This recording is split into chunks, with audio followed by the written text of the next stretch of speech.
हरतालिका तीज का पूजन व्रत कुंवारी कन्या कर सकती है, शादी होने के बाद भी नारी कर सकती है। अंतिम अवस्था तक प्राण छूटे तब तक हरतालिका तीज का व्रत नहीं छोड़ना चाहिए। एक व्रत हमेशा याद रखो, एक एकादशी और एक हरतालिका। हाँ, इतना जरूर है, ज़्यादा शरीर बेकार हो गया, बुढ़ापा आ गया, शरीर नहीं साथ दे रहा, तो कुछ फल खा लो, कुछ चाय दूध जूस आप लेकर कर लो। इतना भी नहीं बने, शरीर बहुत ही बेकार हो गया, तो आप एक समय फल का फलहार धारण कर लो, ठीक है। पर हरतालिका व्रत करने वाली माताएं भले उद्यापन कर दे, तो उस व्रत को थोड़ा हल्का कर लो। उद्यापन करा मतलब तुमने व्रत को हल्का कर लिया, थोड़ा हल्का कर सकते।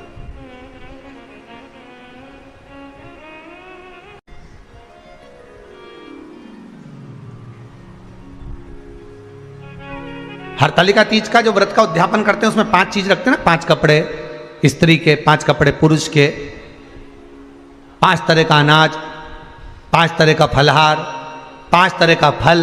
तो 5 तरह का जो फल रखाता है हरतालिका तीज के उद्यापन में, दुनिया के लोग उस 5 तरह के फल को केला गिन ले, पपीता गिन ले, मौसम्बी गिन ले और अनार गिन ले, संतरा गिन ले, सब कुछ गिन लेते हैं, पर उस 5 तरह के फल में धतूरे को नहीं गिनते। पर शिव कथा में वर्णन आता है, हरतालिका तीज के उद्यापन में लिखा हुआ है, सबसे पहले 5 फल अगर गिनना है तो उसमें पहले धतूरे को गिनो, क्योंकि शंकर को वो प्रिय होता है, शंकर उसको स्वीकार कर लेता है। और धतूरा शंकर भगवान को क्यों चढ़ाया जाता है उसका प्रसंग आपको पहले भी कहा, आज फिर कहते हैं। धतूरा जब हम भगवान शंकर को समर्पित करते हैं तो हमारा कोई कार्य अटक रहा होता है, जिस कार्य को बार बार एग्जाम में बैठ रहे हो, बार बार परेशान हो रहा है, बार बार इंटरव्यू देने जा रहे हो, नहीं हो रहा, एक बार धतूरे को हृदय से भगवान को प्रेम से, करुणा सागर मेरे शंकर को दिल से एक बार वो धतूरा भगवान से विनती कर कर उसको चढ़ाओ तो सही,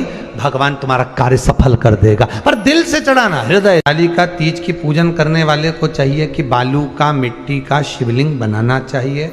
फुलेरा जो बनाया गया है ऊपर शंकर जी के ऊपर लटकाने के लिए, टांगने के लिए, उसके नीचे शिव पार्वती गणेश जी की सुंदर बालू की मूर्ति बना लेना चाहिए,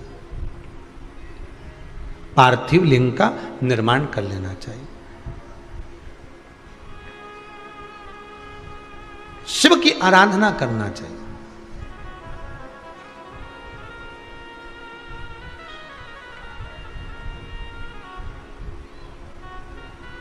जो फल आपके पास में हो शंकर को समर्पित करना चाहिए, पूजन करना चाहिए, आराधना करो। सबसे पहली पूजन हरतालिका तीज की प्रदोष काल के अंतर्गत हो जाना चाहिए, शाम के समय पर। प्रयास करो प्रदोष काल के समय पर पहली पूजन हो जाए तो ज़्यादा अच्छा।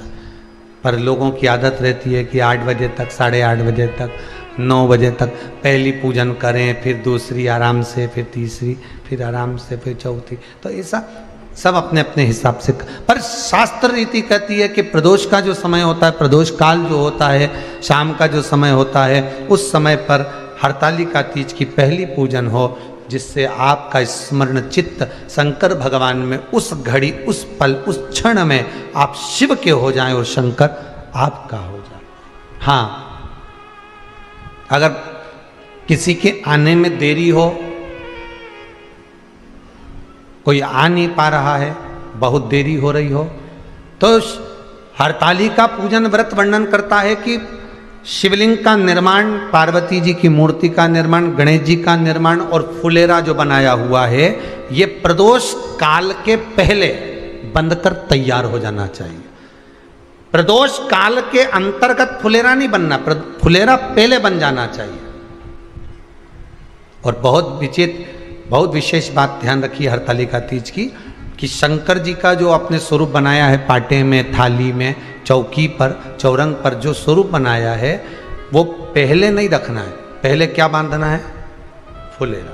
पहले फुलेरा बांधिए, उसके बाद उसके नीचे शंकर जी को रखिए। कई अब जो हरतालिका तीज का पूजन करते हैं ये तो उनके लिए हो गया, अब दूसरे के लिए भी सुन ले। जो नारी हरतालिका तीज का पूजन नहीं करती, व्रत नहीं करती, साधना नहीं करती, उसके लिए भी कहा गया कि आप अगर ये व्रत नहीं करते हो तो एक कार्य जरूर करना, कहीं पर फुलेरा बंधा हो, हरतालिका की पूजन हो रही हो, 5 मिनट 10 मिनट निकालकर अपने आसपास के किसी पौधे में से पत्तियां लेकर या पुष्प लेकर, 5 वृक्ष की पत्ती या 5 वृक्ष के पुष्प लेकर शंकर भगवान को जब पूजन हो रही हो, 5 मिनट माताएं जब पूजन कर रही हों, तब आप भी उस पुष्प को, उस पत्तियों को शंकर को समर्पित कर सकते हो। ये नहीं चढ़ा सकते तो 5 फल नहीं चढ़ा सकते तो 5 कुछ भी पुष्प आदि का आप शिव को समर्पित कर दो। पर क्यों चढ़ाया जाता है, किस लिए चढ़ाना चाहिए? तो कहा कन्या स्त्री अगर मान लो हरतालिका का व्रत नहीं करती, पूजन नहीं करती, आराधना नहीं करती, तो वो कन्या, वो नारी, वो स्त्री, वो पुरुष कार्य तो बहुत करेगा, दुकान भी 4 चलाएगा, व्यापार भी बढ़ाएगा, पर संपदा को जोड़ नहीं पाएगा। 1 रुपए कमाएगा, 1.25 रुपए खर्च वाला काम चलेगा। हस्त नक्षत्र में जो तृतीया पड़ती है, हस्त नक्षत्र के अंतर्गत जो तृतीया का महत्व कहा गया है, वो संपदा को बढ़ाती है, मनोकामना को पूर्ण करती है। इस नक्षत्र के अंतर्गत जो तृतीया आती है वो मनोकामना को पूर्ण कर कर चली जाती है। इसलिए शिव की आराधना के लिए प्रथम माने।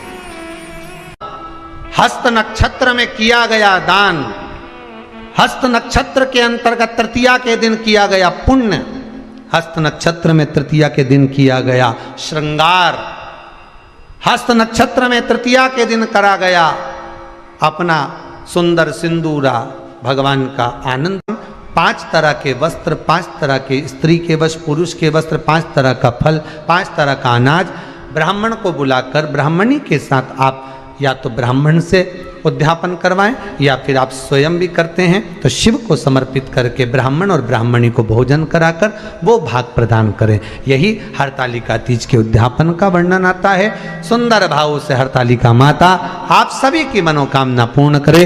हर हर महादेव। थोड़ा ध्यान लगाकर सुनना, हरतालिका तीज शिव महापुराण की कथा ही नहीं है। आप जो तीज करते हो, हरियाली करो चाहे सातुड़ी करो, उस तीज की महत्वता क्या है, इस हिंगोली की शिव महापुराण की कथा में अपने को समझना है कि उसकी मूल तत्वता, उसकी महत्वता है क्या, उसका महत्व क्या है।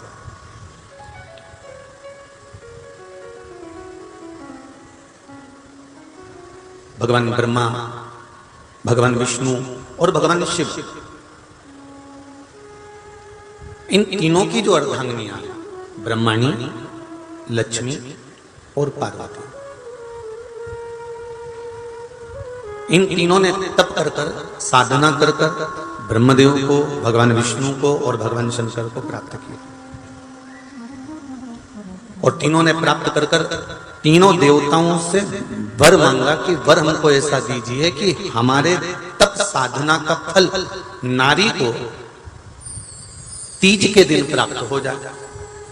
अब देखिए जरा, एक ही व्रत से, एक ही उपवास से उसको संपूर्ण तप साधना का फल प्राप्त हो रहा है, संपूर्ण तप साधना का फल उसको मिल रहा है। मात्र एक व्रत से, केवल एक व्रत कर रहे हैं, संपूर्ण तप साधना का फल उसको प्राप्त हो रहा है।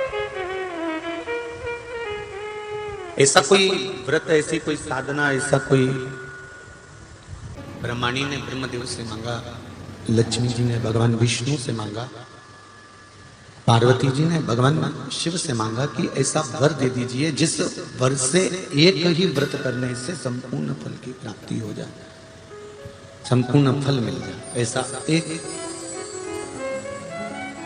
व्रत का फल दे दीजिए, मात्र एक व्रत का।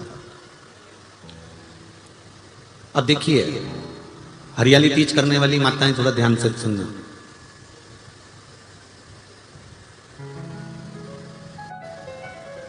हरियाली तीज जब माताएं करती हैं तो एक हरियाली तीज, एक गणगौर की तीज, ये दो तीज के व्रत ऐसे होते हैं जिसमें जब माताएं करती हैं तो उस समय पर उमा, ब्रह्मणी और लक्ष्मी, इन तीनों की आराधना का फल उसको केवल एक व्रत से प्राप्त हो जाता है। अब देखिए दूसरा सातुड़ी तीज,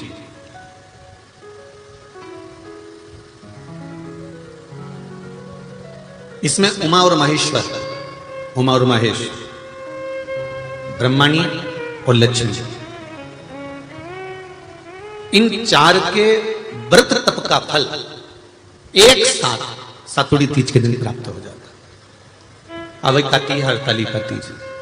आप लोग करते हो हरतालिका? यहाँ लोग करते कि नहीं करते? करते हैं यहाँ पे हरतालिका? कौन कौन करता है? जरा हाथ उठाओ तो जरा। अरे सभी करते हो, रखो रखो, बहुत बढ़िया, बहुत अच्छी बात। एक आती है हरतालिका तीज। इस तीज का व्रत माता पार्वती बेल वृक्ष के आनंद के साथ में फुलेरा बनाकर करती है, और जिसमें इस हरतालिका में माता पार्वती जी के जितने जन्म पहले हुए हैं, माता पार्वती का जन्म तो 52वें नंबर का, 52 नंबर पे माता पार्वती का जन्म है। इससे पहले तो माता के 51 जन्म पहले हो चुके हैं, 51 जन्म माता पार्वती का पहले हो चुके हैं। तो वो जितने जन्म माता पार्वती पूर्व में ले चुकी हैं, ब्रह्माणी जितनी बार ब्रह्मदेव के साथ में विराजमान हो चुकी हैं, इंद्राणी जितनी बार इंद्र के साथ विराजमान हो चुकी हैं, और लक्ष्मी चाहे वो राधा के रूप में हो, चाहे वो रुक्मणी के रूप में हो, चाहे वो सतभामा के रूप में हो, चाहे वो यमुना के रूप में हो, चाहे वो गंगा के रूप में हो, जितनी बार माता लक्ष्मी ने रूप धारण करे हैं वो सब रूप में, और माता पार्वती अपने सारे रूप में, ब्रह्मणी अपने सारे रूप में, लक्ष्मी अपने सारे रूप में इस हरतालिका तीज के व्रत को करने के लिए आतुर रहती हैं। और इस व्रत को कर कर एक दिन में ही संपूर्ण विश्व का जितना तप है, साधना है, उपवास है, सबका फल एक साथ एकत्रित कर लेती हैं केवल एक व्रत में, हरतालिका तीज। अब एक बात ध्यान से सुनिएगा, सारे व्रत, आपका अगर स्वास्थ्य खराब हो गया तो आप व्रत छोड़ सकते हो। जितने भी व्रत आप लोग कर रहे हैं पूर्व के, सोमवार, मंगलवार, एकादशी, छठ, पंचमी, चतुर्थी, अगर आपका स्वास्थ्य खराब है तो आप उस व्रत को छोड़ सकते हो, सारे व्रत को छोड़ सकते हो। पर तीज का जो व्रत होता है, हरतालिका जो व्रत होता है, ये व्रत एक बार लेने के बाद जब प्राण छूटते हैं तभी ये व्रत समाप्त होता है, अन्यथा बीच में ये व्रत समाप्त नहीं। ये व्रत समाप्त होता ही नहीं।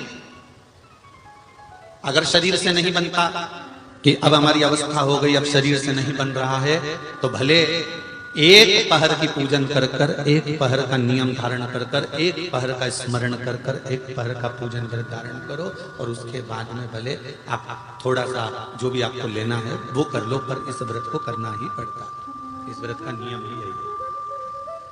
इस व्रत पार्वती मैं तुम्हें प्राप्त हुआ हूं, यह हरतालिका तीज के व्रत का फल है। शिव जी कहते हैं पार्वती, जो नारी हरतालिका तीज के व्रत का स्मरण करती है, फुलेरा जो बांधा जाता है उसमें 5 माला से ज्यादा माला लटकना चाहिए, 5 से कम नहीं। कितनी? जैसे माला जो लटकाते हो वो 5 से ज्यादा होना चाहिए। 5 तो जया, विषहरा, शामलीबारी, दौतली, देव, इससे अधिक होगी चलेगा, पर इससे कम फुलेरे के अंदर माला नहीं होना चाहिए महाराज। दूसरा, फुलेरा जहां हरतालिका व्रत हो वहीं पर बांधा जाता है। हरतालिका तीज का व्रत एक ऐसा व्रत होता है जो मरते दम तक रहता है। इस व्रत को छोड़ा नहीं जाता। ये नहीं किसी और वाले गुरुजी ने कहा और अपन ने एक बार कर लिया और अगली बार वो व्रत गायब हो गया, ऐसा नहीं होता। हरतालिका तीज अखंड सौभाग्य के लिए, वंश वृद्धि के लिए, कार्य सिद्धि के लिए, और कुंवारी कन्याएं उत्तम वर प्राप्ति के लिए, आनंद सुख के लिए करती हैं। ऐसा नहीं है कि केवल स्त्री ही करती है, जब नारी किसी कारणवश व्रत नहीं कर पाती तो पुरुष इस व्रत को धारण करते हैं। 30 अगस्त को, यही 30 तारीख को, कल 29 है, परसों 30 तारीख को हरतालिका तीज रहेगी। आप सब अपने हृदय से, मन से इस व्रत को कर कर अपने जीवन को सार्थक बनाइएगा। जो करते हैं, कितने लोग करते हो जरा हाथ उठाइए हरतालिका तीज। इतने सारे करते हो, अरे वाह वाह, कर लो, प्रणाम प्रणाम, आपको बहुत बहुत नमन करता हूं, बहुत बहुत सारा। फुलेरा बांधते हो? नहीं, अब की बात बांधना। मंदिर में करते हो तो मंदिर में, घर में करते हो तो घर में। फुलेरा वंश की वृद्धि करता है, फुलेरा अखंड सौभाग्य देता है, फुलेरा मन की कामना को पूर्ण करता है। जो बेटियां जिनका विवाह नहीं हो रहा हो या बेटे जिनका विवाह नहीं हो रहा हो, वो 7 स्थान पर कहीं फुलेरा बंधा हो तो फोन लगाकर पूछना कहां बंधा है, वहां का दर्शन करना। एक फूल में हल्दी कुंकू लगाकर शिव जी को चढ़ाकर फिर वहां से जाना। 7 स्थान के फुलेरे का दर्शन अवश्य करिएगा।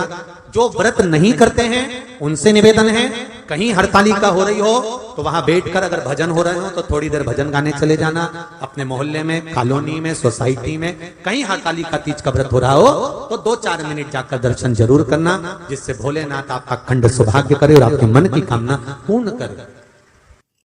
नमस्कार, मैं पूजा पांडे अपने चैनल में आप सभी का स्वागत करती हूं। आप सभी कैसे हैं ये बताने के लिए कमेंट बॉक्स में हर हर महादेव जरूर लिखिएगा। फ्रेंड्स, आज की वीडियो में बताएंगे कि हरतालिका तीज व्रत कब है। तो हरतालिका तीज व्रत 26 अगस्त दिन मंगलवार को पड़ रहा है 2025 में। इस दिन सभी सुहागन महिलाएं अपने अखंड सुहाग के लिए इस व्रत को रखती हैं, और जो कुंवारी लड़की है वो अच्छा घर भर पाने के लिए इस व्रत को रखती हैं। जैसे कि कहा जाता है कि कुंवारी लड़की को व्रत जरूर रखना चाहिए हरतालिका तीज का, क्योंकि घर भर पाने के लिए, और अखंड सुहागवती को भी रखना चाहिए व्रत। अगर आप किसी कारणवश व्रत नहीं रख पा रहे हैं तो आपको उस दिन विशेष पूजा अर्चना माँ पार्वती और शिव जी की करना है फ्रेंड्स। तो हर हर महादेव।